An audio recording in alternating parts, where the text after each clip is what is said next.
Producer's Room, a streaming web series featuring the creators behind the hit songs of today's music industry. Songwriters, music producers, and artists discuss their creative process as well as examining current issues and technologies in today's rapidly changing music business. Your host is producer, songwriter, and educator Dave Tuff.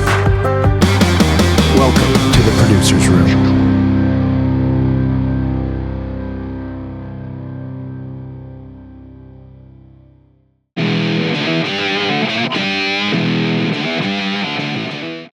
Hey guys, welcome to this week's episode of Dave's Waves. Hope you enjoy it. Hey guys, welcome to another episode of Dave's Waves. Got some requests to do some Coldplay and talk about Coldplay's production. As always, on the Dave's Waves segment, we discuss some mix technique or production technique, arrangement technique, songwriting technique. Today we're going to focus on, or the one I picked was Viva La Vida. And Viva La Vida, Live the Life by Coldplay, won the Song of the Year in 2009, produced by Brian Eno and the band. If I had to point out anything before we get started, obviously this song is based around a string ostinato, so a string loop, if you will. So taking that from hip hop, the band, or dance music, EDM music, the band was inspired that way. At least, in fact, I hear a lot of EDM influence in this, even though it's an orchestrally based song. When I say orchestrally based, you'll see what I mean here in a minute. It has timpani, has church bells in it, a lot of strings, obviously. String arrangements, David Rossi, I'm not sure how you say his last name, R-O-S-S-I, and I think he played through the rest, or he arranged the rest of the album as well as played on it on Viva La Vida. Like I said, once again, produced by Brian Eno, and of course mixed by Michael Brower. And we'll talk about all that, but let's go ahead and get started listening.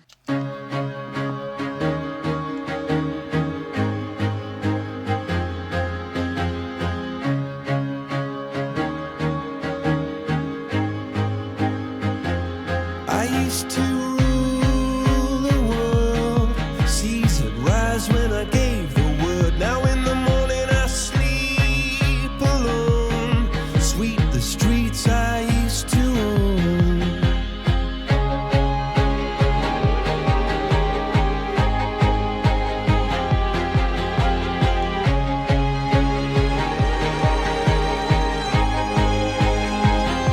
I used to roll the dice, feel the fear in my enemy's eyes, listen as the crowd would sing. Now the old king is dead, long live the king. 1 minute I held the key, next the walls were closed on me, and I discovered that my castles stand upon pillars of salt and pillars of sand. I hear Jerusalem bells are ringing, Roman cavalry choirs are singing. Be my mirror, my sword and shield, my missionaries in a foreign field. For some reason I can't explain, once you go it was never an honest word, and that was when I ruled the world. All right, let's stop there. So far, a lot of cool stuff we can talk about. So the first thing, let's go ahead and start with the string stem. Obviously, it's real strings, so this is mislabeled here. It says keys. It's probably some synthesizers mixed in, but most of these tracks I'm playing you today are stems from the original session.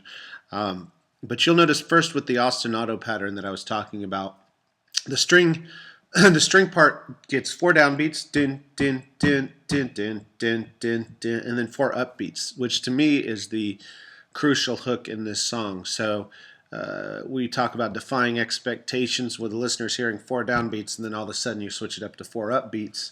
That's already defying expectations in the first 2 measures of the song. So let's go ahead and listen to that.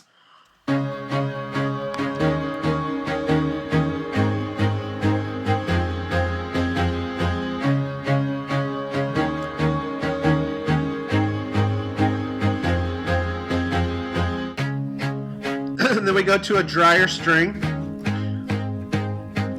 So you'll notice there was a synthesizer first off mixed with these strings here at the beginning. So synthesizer, and then we go, Michael Brower probably looked at it and goes, okay, it's the verse, we got to make it more intimate and dry. So he dried out the strings and just made it the strings there.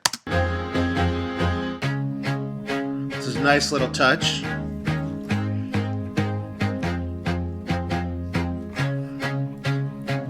So a string quartet with a overdub of a cello there, perhaps.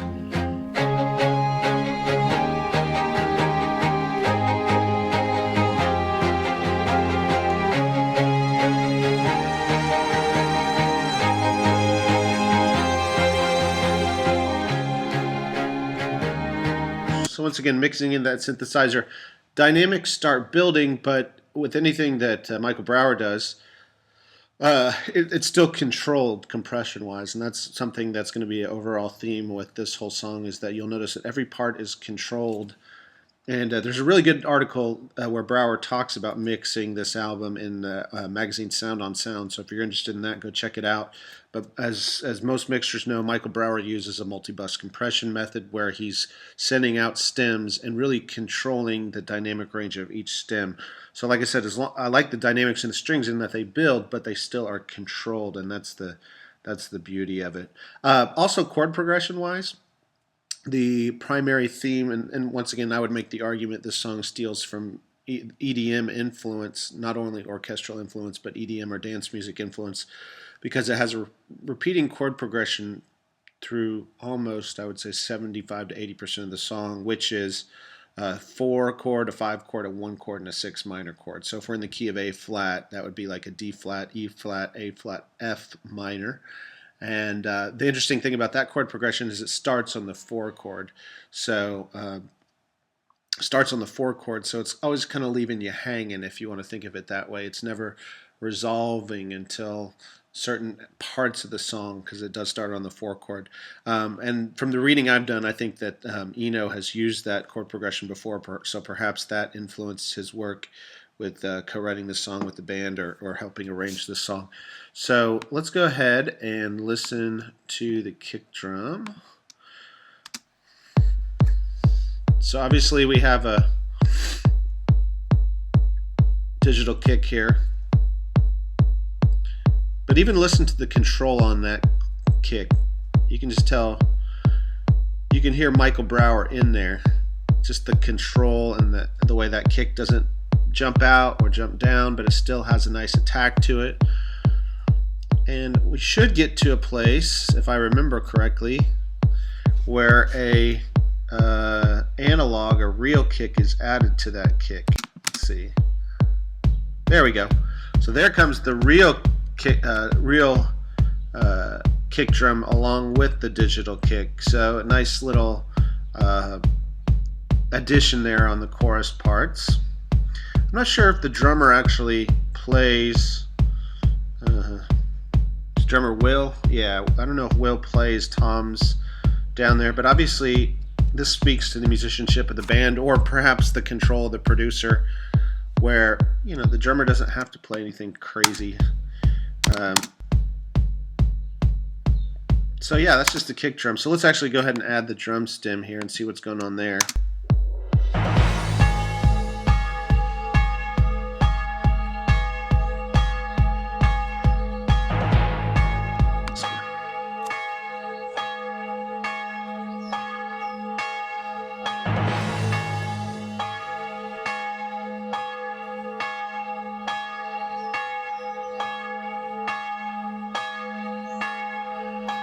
All right, so sounds like we have some church bells on the offbeat, and I've seen pictures of Will actually playing the church bell and the timpani on this, and they're real church bell, a big real church bell and a timpani, but on the offbeats, once again, that seems to be a theme here. On the offbeats are the ands of the beat, so it's 1 and 2 and 3 and 4, and actually that would be every other and for this particular tempo, which is 138 BPM. But you get the idea. And I think it gets a little busier here at the end. Let's listen. We've got some bird sound effects once again that were added in, or I don't know if those are birds or seagulls. Another cymbal swell there. Yeah, just a little bit busier there.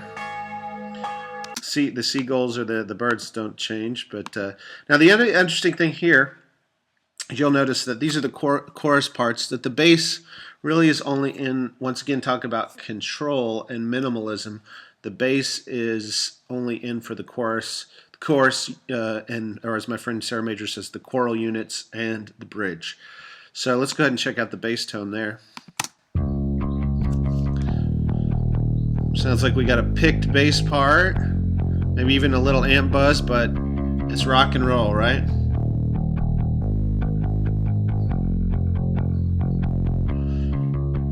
Most likely a cab and a DI combined, the cab for the low end and the DI for the definition. Nothing crazy, just a nice little picked bass part to give it some definition.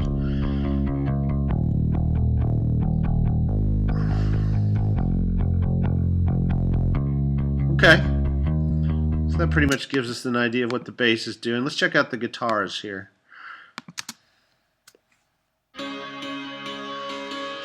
Well, obviously that's not guitar, that's keys.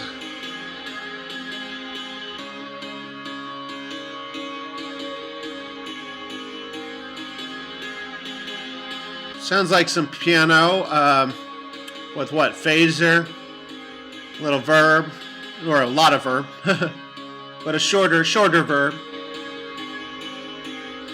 And of course it's not a full band piano, it's very cut.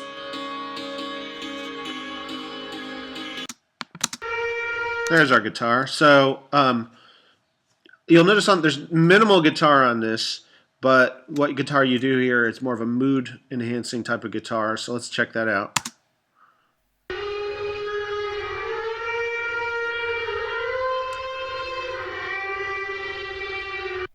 So a little bit of like double stops on the guitar, and then you know, to me it sounds almost like a reverse reverb on it. But it's definitely, what's interesting is it's definitely not going for clarity. It's more of a texture.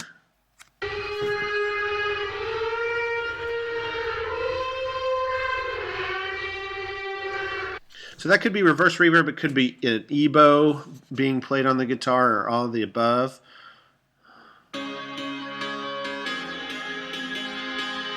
So there's the bridge.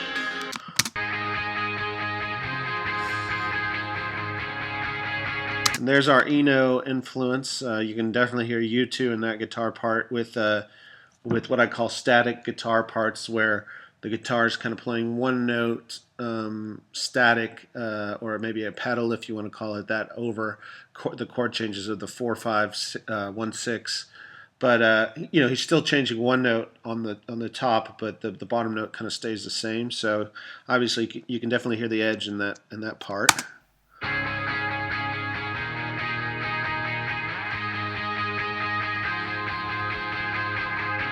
So it sounds like they're you know, stereo doubling the guitars, different speakers.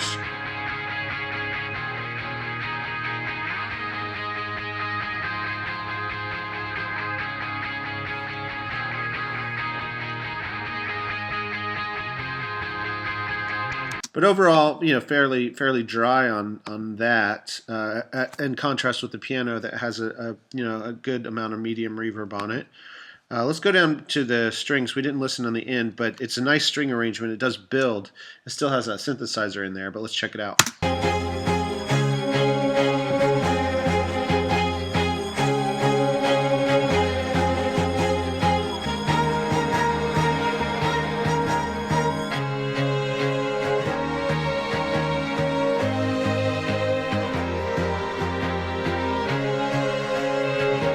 So, you know, a cool, interesting thing with this song would be, you know, what would happen if you took out the strings? And my guess would be that they're going to pull most of the weight on this particular song. So let's check that out. That would be an interesting theory, right? Totally different song already, right? Let's check out with the vocal now. I used to roll the dice, feel the fear in my enemy's eyes, listen as the crowd would sing. Now the old king is dead. It's kind of uninteresting with that. Oh, church bells here to add to the to the flavor of the song in the background here. Some reason I can't explain. I know. Yeah, so obviously those strings do a lot for the song. So that's important for you to know as a producer, if you're an aspiring producer or songwriter, in that that one element can add so much to the song, and hiring the right person to do that. So David Rossi was a great choice on this for the string arrangement. Okay, let's listen to these additional parts here. See what's going on. Oh, some even vibier guitars, right? So maybe some slide guitar parts, just accenting it. Let's see if we can even hear that in the mix. I'm not sure if I can. I'll go ahead and turn it up, because I always thought that was a string part.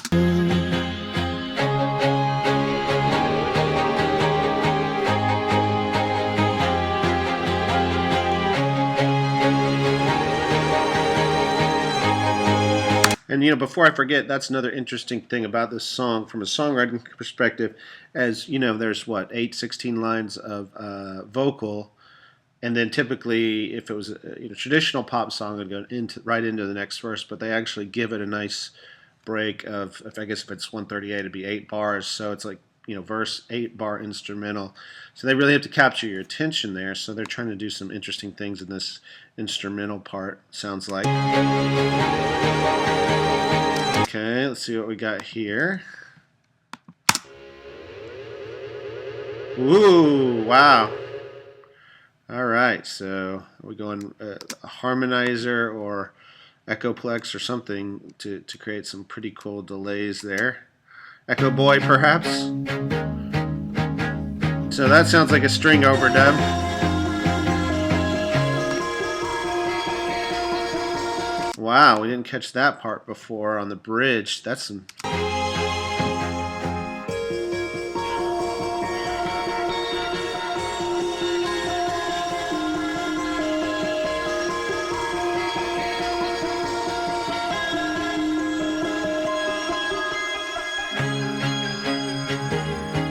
That sounds like a Brian Eno thing to me. It's a harpsichord transcending into the depths of Hades, perhaps. But yeah, just kind of getting freakier and freakier on the harpsichord part. So the interesting thing here on this part would be to listen for clarity, like what instruments are still holding the clarity versus what instruments are descending there. So we got that harpsichord kind of thing.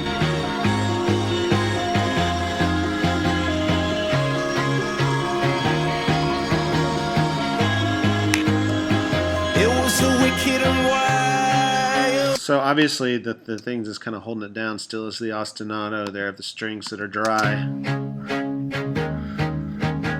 And then we have the freaky guitar number 1. Or freaky piano number 1 with freaky guitar number 1 with a lot of reverb. And then we have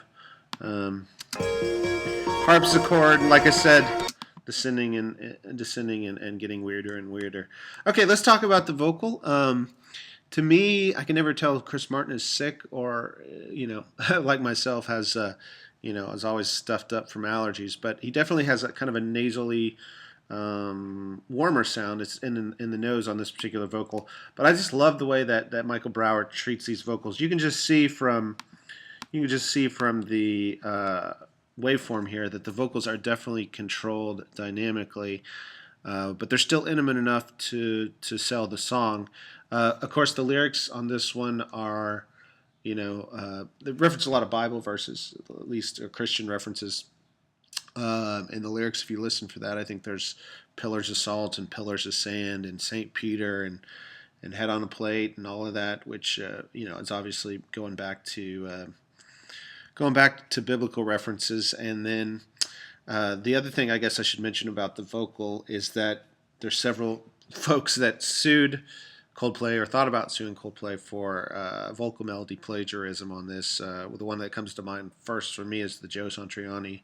And, if you're an aspiring songwriter, maybe check that out online. You can actually look up, Coldplay and Viva La Vida and plagiarism and check out the melody, the Joe Satriani song.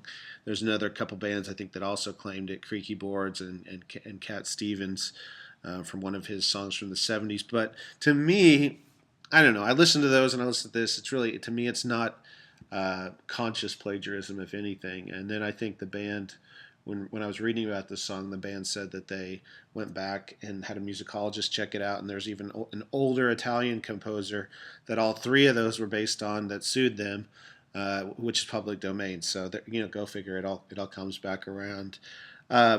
So anyway, the other thing that is interesting about Brower's technique is that he says, he mixes till each part can hold its own, or each part makes him feel good.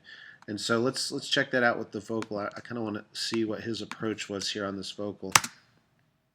I used to rule the world, seas would rise when I gave the word. Now in the morning I sleep alone, sweep the streets I used to own. So it's a longer verb. So it sounds like he has a longer verb on the vocal than he does on the piano part. But it's still a fairly full-range vocal, very, like I said, very controlled and in your face.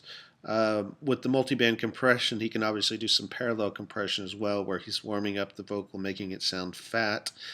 So it sounds like we got a longer delay, or longer reverb with a little bit of pre-delay there, and then also some delay. So let's just check that out a little bit more. There's probably something else I'm not hearing. I used to rule the world, seas would rise when I gave the word. Now in the morning I sleep alone, sweep the streets I used to own. Yeah, the other thing I'm noticing is there's a lot of S's in that particular verse, and none of them are offensive in any way, so he probably has a de-esser on that, I'm guessing. I used to roll the dice, feel the fear in my enemy's eyes, listen as the crowd would sing.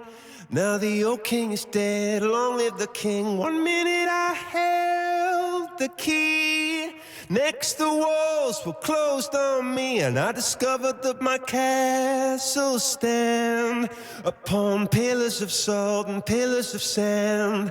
I hear Jerusalem bells. Okay, so we got a double in there. Roman cavalry choirs are singing. Be my mirror, my sword and shield, my missionaries in a foreign field. For some reason I can't explain, once you've gone there was never an honest word. And that was when I ruled the world. So we got a vocal double there on the chorus, which is, a technique that's been used for a long, long time. Primarily they did it in the 50s, 60s, 70s to mask any tuning issues, but I think this has also been auto-tuned, so at least mildly. So I don't think they're masking any vocal issues there. I think they're just making it thicker on the choruses. But what's interesting to me is we have the ability nowadays, production-wise, to perfectly align the transients of the vocals, like with a program called Auto Align or Vocaline. You can do that, and they chose not to, which is to keep some natural words from not being exactly on from each other. So that's interesting. They still chose to do that as a production decision, which I'm not arguing with. And let's go ahead and listen to the bridge. Jerusalem bells. So it sounds like double. For some reason Yeah, where's the bridge? Come on now.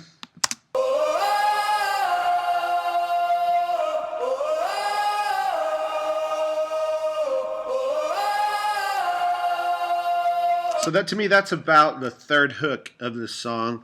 First of all, like I said, the ostinato is hook number 1. Second one is I hear Jerusalem bells, that one. And then to me, this is the third kind of sub hook that the listener is going to walk away singing. So I'm not sure if that's the band or another group of guys singing that, but we've got a choral kind of. So we're going, got an octave lower and then an octave up. And a long verb on that as well. Okay. That motif keeps going under that chorus. And then we finally got the outro, which is almost to me like a Gregorian, or not Gregorian, but I would say like a, 13th, 14th century motet, Josquin, Dupre or something like that, where it's kind of more of an earlier pre-Bach counterpoint kind of thing. But that was when I ruled the world.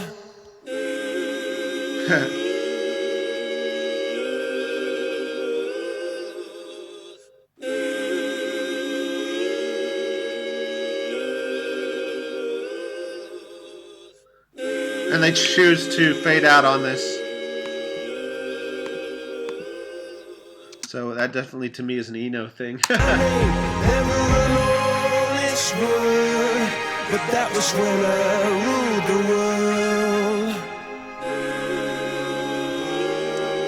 I mean, definitely not the radio mix version, but I think he maybe doubles it with the organ. What's this? Oh, that's nice. Harmonium, perhaps. Well, that's really nice. Or accordion, I can't tell. But some reed-based instrument. Oh, that's great. I really like that treatment. So that's got to be an Eno thing there. It's pretty cool. All right. So in general, though, you can notice how the vocal is fairly controlled with the compression scheme that Michael Brower uses. And like I said, it doesn't jump out when he gets louder or gets softer. It's pretty much dynamically controlled. So that's pretty much it. Go ahead and email me if you have any more questions on Viva La Vida, but I hope you guys enjoyed this particular tutorial.